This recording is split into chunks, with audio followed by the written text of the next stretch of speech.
Hey, okay, welcome here, 122 students.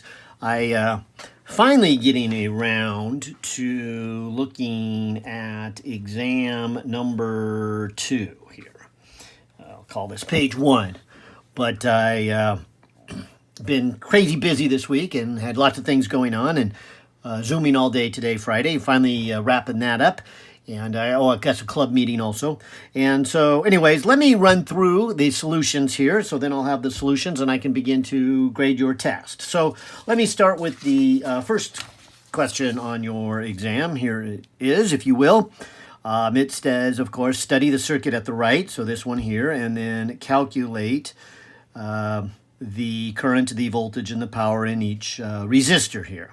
All right, so maybe I'll just kind of translate this onto my paper here, but I guess I would start here by saying, okay, this is 20 volts, and then we got a battery hooked up in reverse and another 5 ohm resistor here that comes down around this first loop at 20 ohms and then back up at 25 ohms. Whereas the other loop has a smaller battery. Here's a 3-volt battery. Maybe I should put the 12-volt battery there. And then comes around and goes down the 15 ohm resistor, and across the bottom is the 10. So you probably want to break this up into currents. Why don't I call that current number 1? Looks like maybe it gets to this node and splits. So I'll call going down current number 2, but continuing on around this branch, current number 3. So the first set of equations I see is at this node where what comes in is current 1, and then what comes out is number 2 and number 3. So I guess I'd call that equation number 1. And I didn't make a 2 involved one, I hope. The 3 unknowns are currents 1, 2, and 3, so then I can do the left loop and the right loop. Why don't I start the left loop right about here, because that would be a plus 20 and then a minus 12 and then a minus 5i2. And then these two are in series. I guess I didn't put 25 here. But you can write it as 2 separate terms only to combine them. But I'll just recognize that they're in series. So this is the equivalent to a 45. And so I'll go 45 minus I1, and that completes the loop, so that's got to add up to 0. Over here, I guess if I started here, I would go a plus 3, then a minus, and kind of the same thing. You could write this as a 15i3 and then another 10i3, making it 20, or you can recognize they're in series, and so this would be 25i3 would be the decrease there. Then you're going against the current, so it's a plus 5i2 before we get back where we started. So we can make a matrix equation out of this, I1, I2, and I3. And we can put in this first equation, which would be a 1, -1, and -1, then equals 0 when we move these two to the other side. The second matrix equation would be this one here. Let's see, where's the I1? So the I1 is here, so I'll go minus 45. I2 would be a minus 5. There is no I3. And then all of that would be equal to, now if I can put those together, I would get 8, but move it to the other side, and it would be a negative 8. And then this last equation here does not have an I1, but it does have an I2, and it's a positive I2, and then a negative 25 I3, and then it would be equal to the 3 moved to the other side is a negative 3. So there's your matrix. Let me encourage you to put that into your calculator. And if you do, you get these 3 currents. And I did it over here as I got started. It looks like I got 0.173 and then 0.044 for number 2 and 0.129 for number 3. And so maybe going back to the table here and listing them as resistor 5, 10, 15, 20, 25, we can then put the currents I. All right, so the 5 one is current number 2, so that's 0.044. Or we could put 44 milliamps, but I'll just do it in amps. So maybe my units should go here, amps. Number 10 is this one. So the 10 and the 15 actually are number 3. So that's 0.129, 0.129. And then 20 and the 25 are over here at current number 1. And so that'd be 0.173 and 0.173. Now, the second one, the voltage, there's a lot of ways of getting it, but since I've already done this much in the table, resistance times current is the voltage. So if I go 5 times 0.044, I get 0.22. And then 10 times 0.129 is 1.29. I guess if we increase that by 50%, that's going to be a 9.4. And then 2, well, it's 20, but I'll call it a 2 and then a 20, so move the decimal once, so double that, and then move the decimal, that's 346, and then add 25% to that is 433. Okay, then the power, and there's a lot of ways to get there, and we can go current squared times resistance, we got those two. We could also go voltage squared over resistance, but I think I'll just go current times voltage. I got those two together. So if I multiply those two together, I will get, and I wrote it here on the side to save a little time, looks like 0.00968 watts, and then 0.166 watts, 0.25 watts, and 0.599 watts, and 0.749 units of watts. So there's number 1. And so hope that went well for you. But that was hopefully clearly right out of chapter 28 and Kirchhoff's laws. With a little bit of equivalence, if you will. You could put in a those two sets in series, this one and this one. But even if you don't do that, you would get the terms and you would see their like terms, and so in the math you would be combining them together. So maybe I shouldn't call it equivalent at all. I'll just call it, hey, that's what we get when we do the Kirchhoff's laws there. All right, so then on to question number 2. And so question number 2 then says, number 2, what is the current in each resistor? And there's part A and part B. The moment when the switch is closed and when the switch has been closed for a long period of time. Now, forgive me that I noticed here that I didn't say the capacitor started uncharged. I did get one question during the test on that, and since it was only one, I figured that it was going to go okay without me trying to send an email to everybody during the test, and I hope that's the case. I guess I'll find out a little bit more when I read it, the exam. But the key then for A is to say, okay, when you first close the switch, since the capacitor is uncharged, we would treat that little piece as a wire. And so I would have this circuit. On the other hand, B is what you get after a long period of time. In a long period of time, the capacitor builds up, and no current flows through it. And it's more like than just an open piece, no more current can flow. And so that's what the circuit might look like in part B. Or put simply, these first two resistors, the 10 and the 80, are in parallel for A. Oh, why did I put capacitors here? Sorry. Resistor.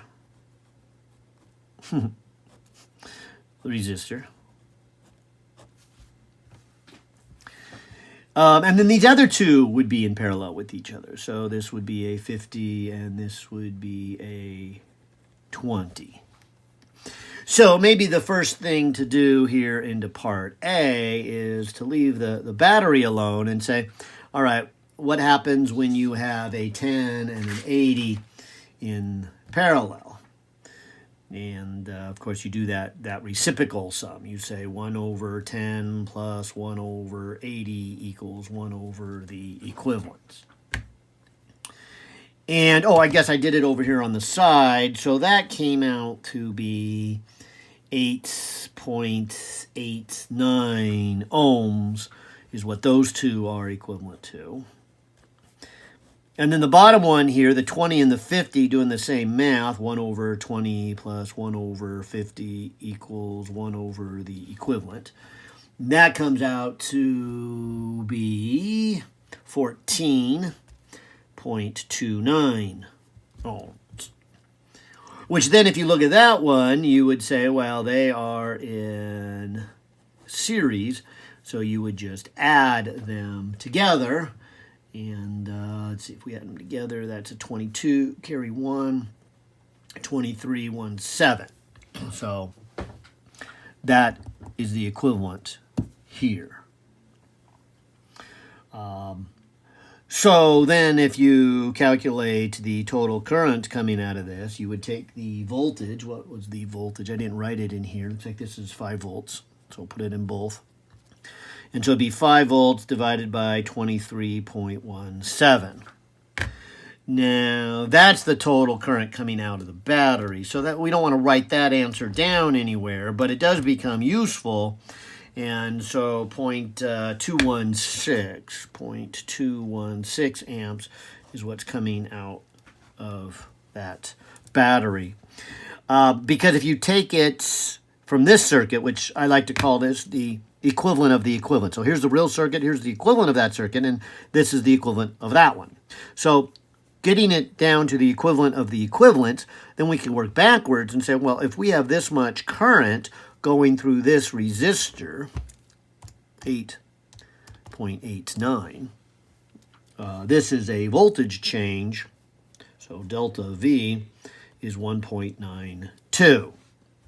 Now, keep that in mind. This is the equivalent circuit, but here's where it becomes very helpful in the one next, the real circuit, because that means the voltage change would be that much on each of these. Remember, they're in parallel, so they have the same voltage. So if we just take that voltage and, say, divide it by 10, we would get the current in the 10, which I believe this is the R1. So if I was making a little table here, R1 and R2 and R3 and R4, 1 and 2 each have this voltage.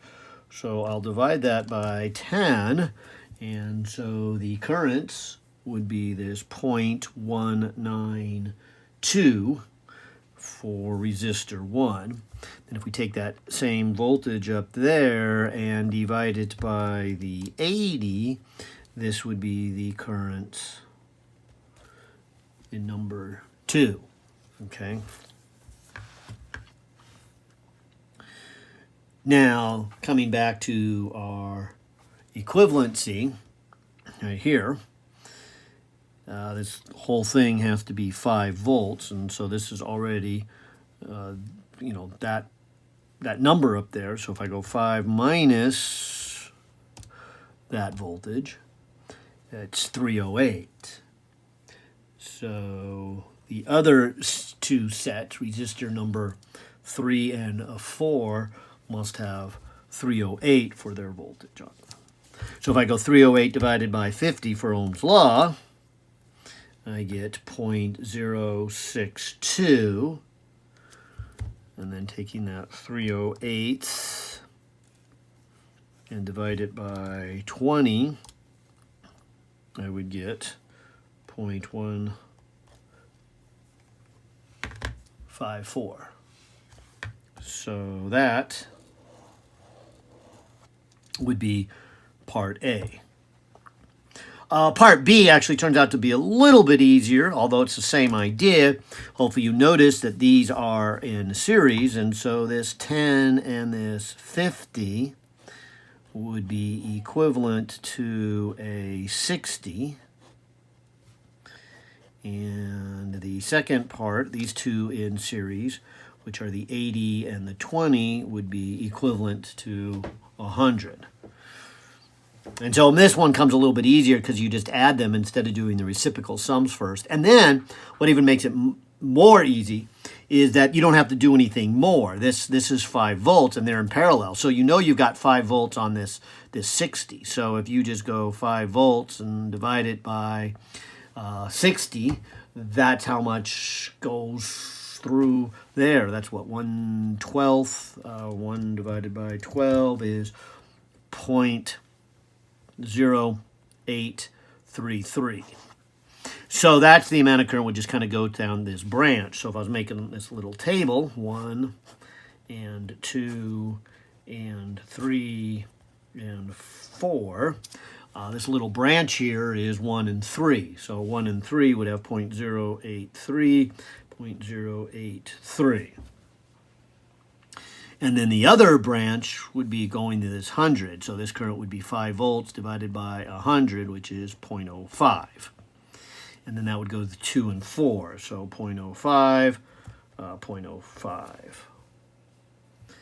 And so there's number 2. So hopefully that went well for you. Okay. Let's go on to number 3. And obviously you can see the equivalent circuits there. And that was kind of my intent. So you had one problem that was equivalent circuits, and the other problem that was the more of the Kirchhoff's one. You couldn't do equivalence, at least all the way. You could make a little bit of a simplification. All right, so let's go on to problem number 3 here. Number 3 is this XYZ kind of three-dimensional plane. It says the current in the semicircle lies in the XY plane, so that's there. It consists of a semicircle, has radius of 8 centimeters. There's a smaller semicircle, a smaller semi with the same center, radius of 4 centimeter, lies in the XZ plane. So we've got these at 90 degrees to each other here. Maybe like that. Looks a little better there. But those are our two semicircles here. And then, of course, it says the smaller semicircle is rotated perpendicularly to the large one, as shown in the picture. If the current is 5 amps, what is the magnitude and the direction of the net magnetic field in their common centers? Well, I'm going to begin by saying that you don't have to go all the way back to the Bips of art. We did do our circles here. And for our circles, we said, something to this effect that, let's see, what did we get? Mu naught I, radius squared, what's down here at the bottom? 2 x squared plus a squared. Again, a is the radius, x is the distance from the center of the circle. And so in this case, we've got semicircles.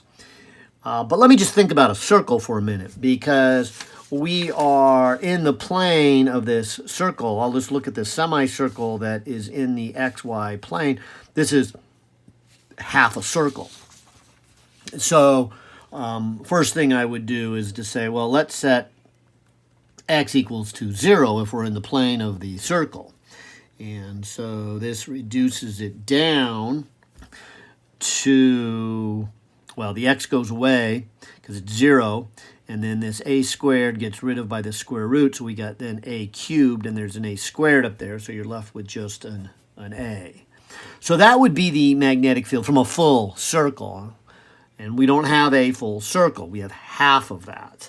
So my half circle at the center of the circle equation then should be a half of this. So I'll put the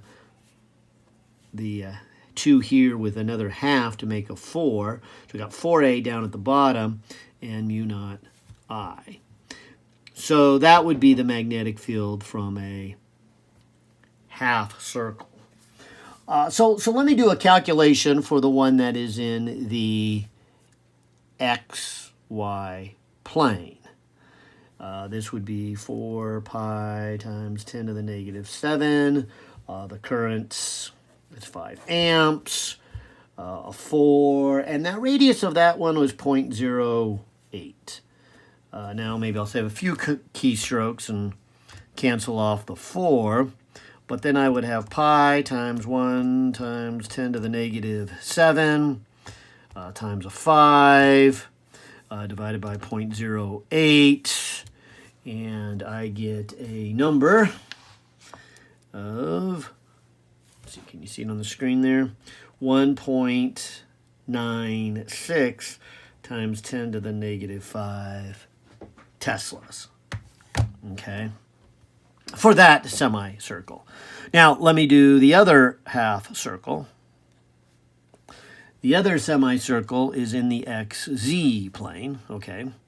And it would be the same type of logic, so I won't do much calculation. In fact, I might notice that it would be just double of that one, because instead of putting 0.08, I'm going to put its radius of 0.04, which is twice as big. So if I just double this is almost a 2, so it'll be almost a 4.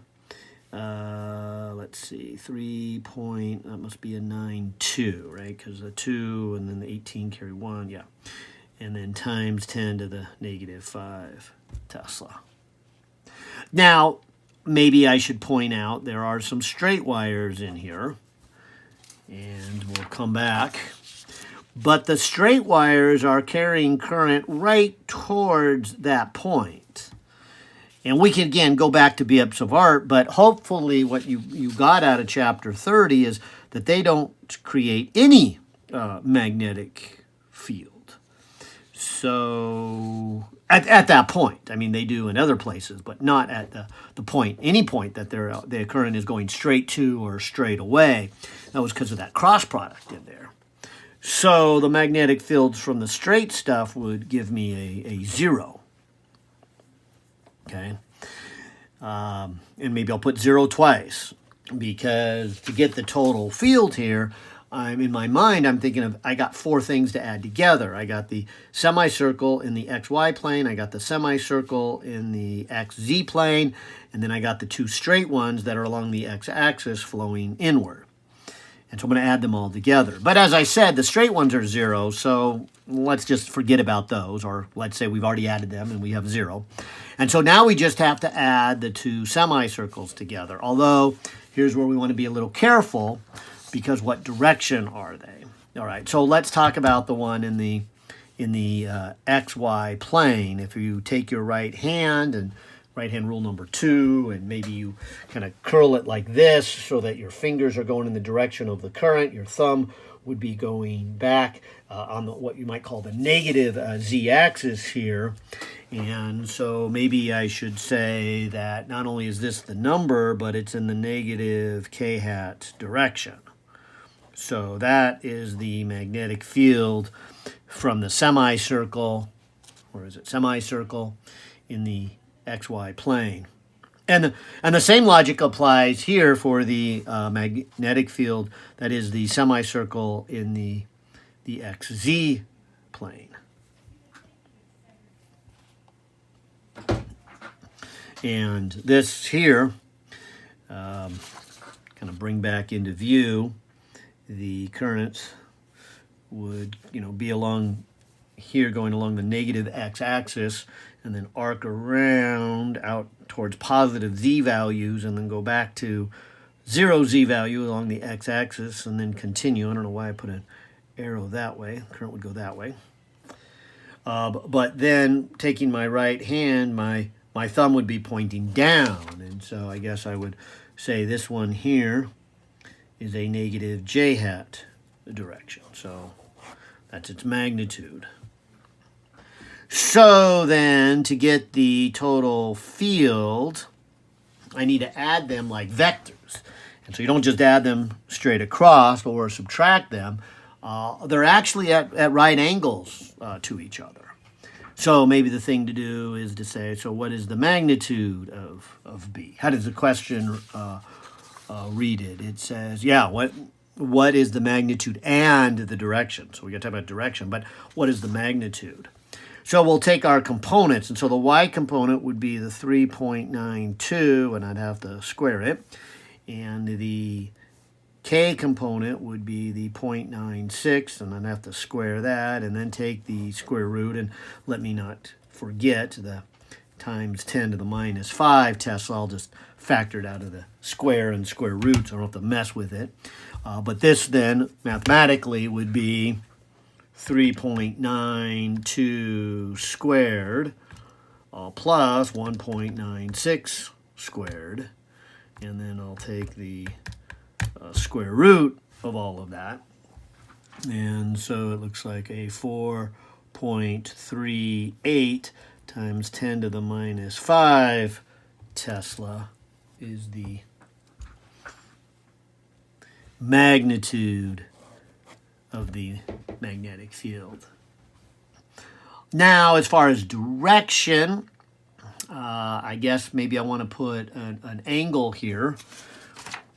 And so maybe I should draw, if you see it better, maybe I'll continue to have the y-axis going up.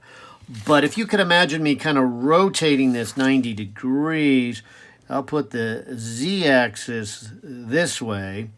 And so that's making the x-axis, I'll put a little circle with a dot, come out.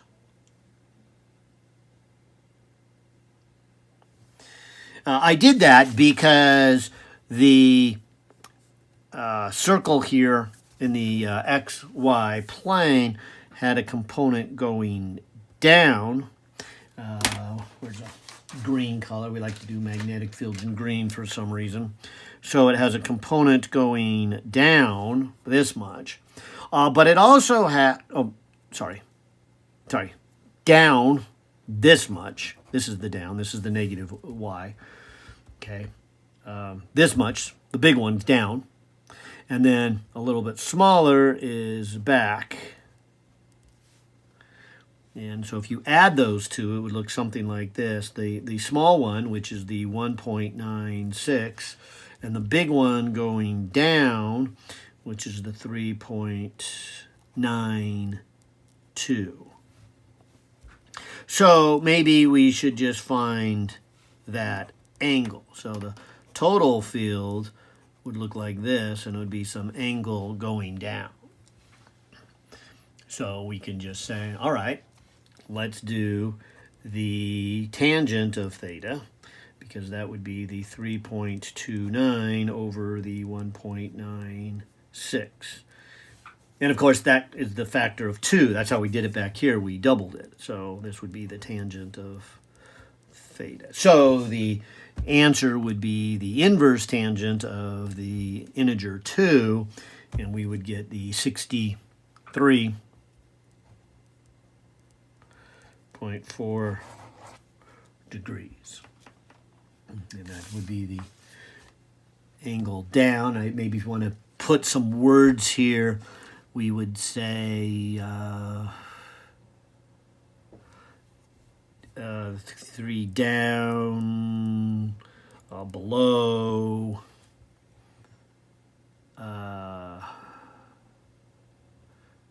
negative z-axis. How about that?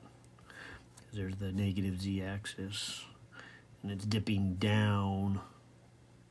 How about toward negative y-axis? But don't feel like you need to put those in words or anything. The picture would be great. In fact, I would certainly, if I saw this and then saw the magnitude and saw that angle, say, okay, well, I think they got all that because they realized the negative of it, and then there just might be a challenge trying to draw it real well and kind of trying to communicate it. But I could tell what you're doing there. So that's number 3.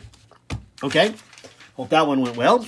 Let's go on to number 4. And number 4, what does 4 say here? Oh, this is the toroid one. So toroid with an inner radius of 6, outer radius of 10, height of 3, 75 turns, has a current of 150 milliamps. And the first part says, what is the magnitude of the magnetic field at point A? And another one says, what is the magnitude of the magnetic field at point B, which is midway in the tunnel part of the toroid, whereas point A is 2 centimeters from the center. Well, I'll pause there for a moment because I'm hoping you kind of remember this derivation from, I guess this would be Ampere's law. And this is the mathematical equation for the magnetic field from a toroid. But there's a little word of caution here. This is actually in the tunnel part of the toroid. So this would be a perfect equation for part B because we're actually in the tunnel. But A is not in the tunnel, so don't use this equation. In fact, the equation when you're not in the tunnel, and in this case we're in the donut hole of the toroid, the field is 0. So that's A. So there's A, check right there. What's the magnetic field? We're not in the tunnel part. At least a perfect idealized toroid. And so we're going to say 0 there. Where, of course, then is B, we want to do this calculation. So we have 4 pi times 10 to the negative 7 here. The number of turns is 75. The current in the toroid, now there might be a little bit of a unit challenge here. It gave it in milliamps, so be sure to switch it over to amps, so 0.15. And then we've got 2 pi. And then the R is how far you are away. And again, this is probably the hardest thing of the equation for the toroid, is R was measured by an Ampean loop, was drawn a circle around the center point, the center of the donut hole part. So it's measured from the center of the donut hole. And so if this distance here is 6 and this distance is 10, the middle part is 8. And that's 8 centimeters. So again, watch your unit. So I'll put a 0.08 there. And I'll save myself some keystrokes by canceling that off. So 2 times 10 to the negative 7 goes there, times the 75 turns, times the currents, and then divided by, and we already took care of the 2 pi, the 0.08. And so this would make a magnetic field of 2.81 times 10 to the negative 5 Teslas there. And so that would be in the tunnel part of it. Now, it didn't really ask for direction because that was coming up in another question. And so let's go back to our little right-hand rule. So here is right-hand rule number 2. And as you heard me say a few times, look at the pattern of current you have. That'll decide if your fingers or your thumb are going to represent the current. And my current makes little loops. So that means my fingers are going to represent the current. And so I guess I would hold it something like this, the thumb pointing down in the toroid. And it's going around, so it would be going inward, if you will. So however you want to describe that, I'll just say inward or into paper / screen if you're looking on a video monitor. Okay, so that's the C, that's the direction. And then D is going to require us to think about a long straight wire as well as a toroid. But it says this: if a very long wire with a vertical current of 1.25 amps, so here it is in the picture, is placed in the middle of the tunnel part of the toroid, so it's right here, or put another way, It is the 8 centimeters out. Just like it was 8 over here to this center of this tunnel, it's 8 that way. Shown on the left side of the toroid. Where is the magnetic field equal to 0? Okay, so we know the magnetic field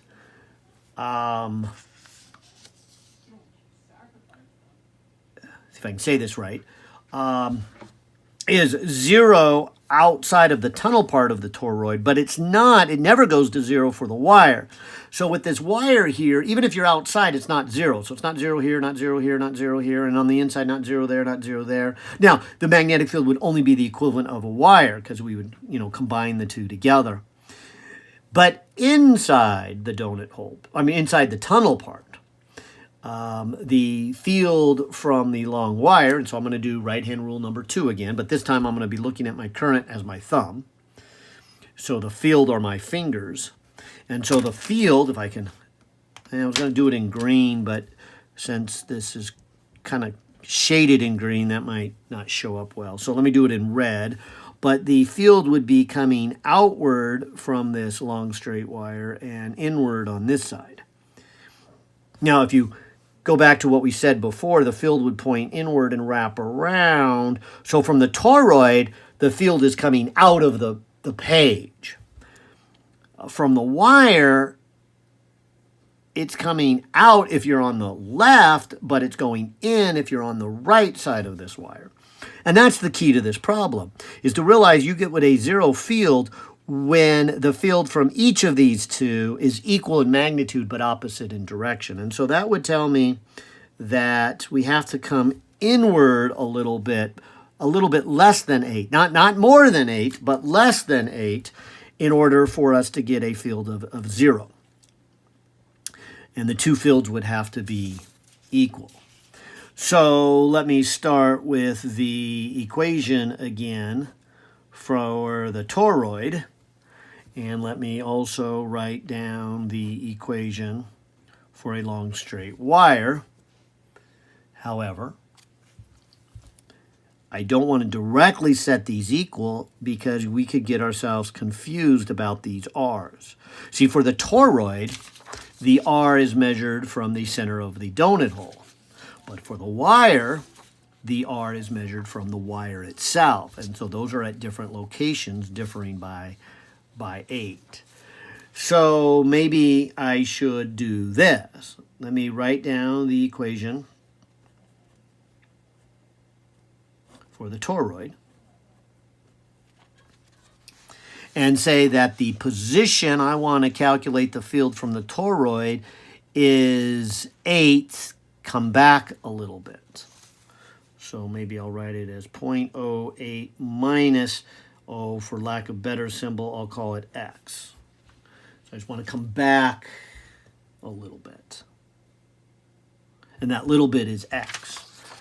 And so what I'm really saying is that little piece right in there is the x. How much back from the wire, or that is the center of the tunnel, am I calculating the field from the toroid? Which makes it a little nicer for the other side of the equation, because the other side of the equation, I want then this R to be the x. That's what the R means in the field, or in the equation for calculating the magnetic field from a wire. And so that's how I've labeled the x, as from the wire. All right, so that is probably the trickiest thing. The other thing, too, though, is to recognize these currents are not the same. I keep writing the current, but this is the current in the toroid, and this is the current in the wire. So if I put in some numbers here, I would put in a mu naught. The number of turns, I think we already said, was 75. The current in the toroid is the 0.15 amps. Then we've got the 2 pi. Then we got the 0.08 minus the x. Now that's supposed to be equal then to mu naught, and then the current in the wire is the 1.25. So see how the currents are different numbers, because current in toroid and current in the wire. Just like the positions are a little different. And so this is 2 pi x. And then fortunately, each side has a mu naught and a 2 pi. And so then I can just have 75 times 0.15 and then 0.0 8x, and then over here 1.25 over x. Of course, now I have a little bit of cross multiplying to do. It looks like over here I would go something like a 75 times a 0.15 and giving me 11.25x. And then over here I would have 1.25 times 0.08, which makes a 0.1. And then minus 1.25x. And so if I take that 11.25 and add to it 1.25, I get 12.5 over here. And so this is 0.1 divided by that last answer. And I get a distance then, x, of 0.008 meters, or if you wanted to write, 8 millimeters. So 8 millimeters back from this wire. I guess another way of it is saying 8 centimeters minus 8 millimeters would be 7.2 centimeters from the center of the donut hole, so coming out that way. So again, whether you want to mark it from the center of the donut hole, that's fine, or if you want to mark it from the wire. But that's probably, I think, the easiest. 8 millimeters, and maybe then to the right of the long wire. Might be a good way to describe where the field is 0.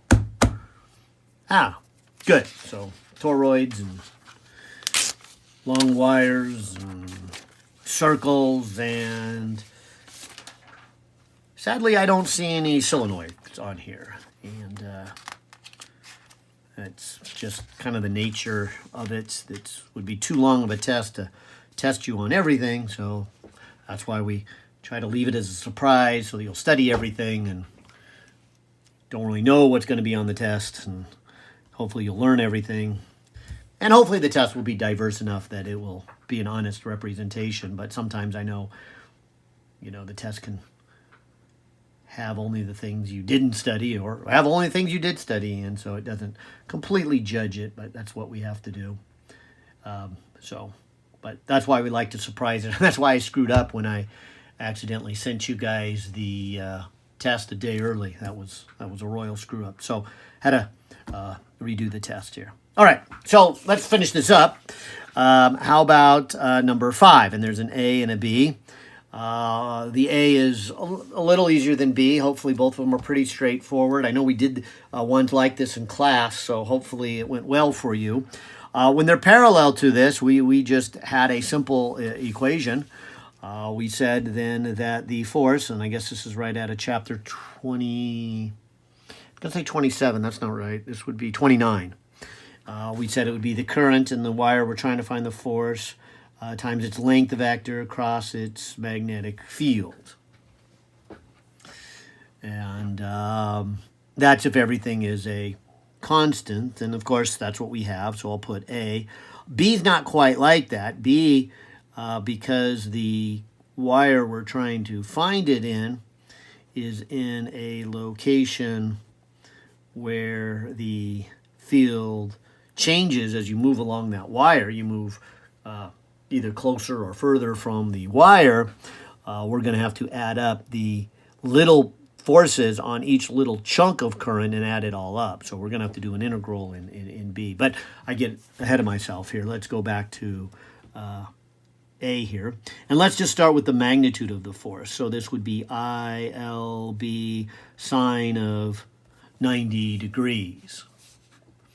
And so we can do a little cross product there. So the current in that little wire, they say, is 8 amps. The length of it, what is the length of it? It says a 10 centimeter long current segment. So 0.10 meters. Now the magnetic field would be just like we did in step 4 here, we've got to calculate the magnetic field from a long straight wire. So this is the mu naught times the current in the long straight wire, which is 15 amps, and divided by 2 pi times the distance away, and we are 1 centimeter away. So that would be the magnetic field. So we got the current in the small segment, the length of the small segment, the field where the small segment is, and then the angle, which I already said was 90 degrees, but maybe I should point that out. If I take my right hand, imagine grabbing the long wire, my current would be represented by my thumb, and so the field, green, would be coming out right here where this segment is. Okay. But coming out with the current going from left to right would then be a 90-degree angle. So that's where I got the 90 degrees. So if I grab my calculator here, let's see, this is an 8 times a 0.1 times a, and if you'll let me, yeah, that's 4 pi, and I'll cancel with the 2 pi, so that'll be 2 times 10 to the negative 7, to save some keystrokes, times a 15, and then divided by 0.01, comes out to be a force of 2.4 times 10 to the minus 4 newtons. So not a big amount of force, but that's the magnitude of it. Now we'd also need direction. So this is where right-hand rule number 1 comes into play. We actually have to do the cross product. I think this might be the first time we got to do the cross product in here. Let me hold the test paper this way so I can hold my right hand, but you put your finger in the direction of the current and you close towards the field, so your thumb, which is pointing down here, would be the force. So the force would be towards the other wire. And of course, that's what we did in class. We said if you had currents that were in the same direction, they'd be pulled together, and if you have currents opposite, they get pushed apart here. And so we did a number of problems like that. So maybe I'll just put minus j hat if you want me to put it, or maybe I'll put the word down, or maybe I'll put toward long wire. How's that? And so however you want to give me an answer for direction, I'll take it as long as it's right, and give you full credit for saying, okay, it's down. Now, this is why I said B is a little bit harder, because in B, we might look at this current segment as a bunch of little pieces. And so we chop this into a bunch of little pieces, and each little piece is a different distance from this long wire, and this long wire is what's making the field. So each one's going to have a different amount of force. And we know that the field gets weaker the further you get away, and so this over here, I'll put small force, and the ones that close would be a big force, or bigger. None of these forces are big, but it's certainly bigger than that one, all because it's in a location where the field is a little different. So we're going to have to add them up. And because they're vectors, we want to be a little bit careful, because you know if you add vectors that are opposite, you quote-unquote say, I'm going to add them, but you really subtract them. And of course, if they're in the same direction, you literally do add them.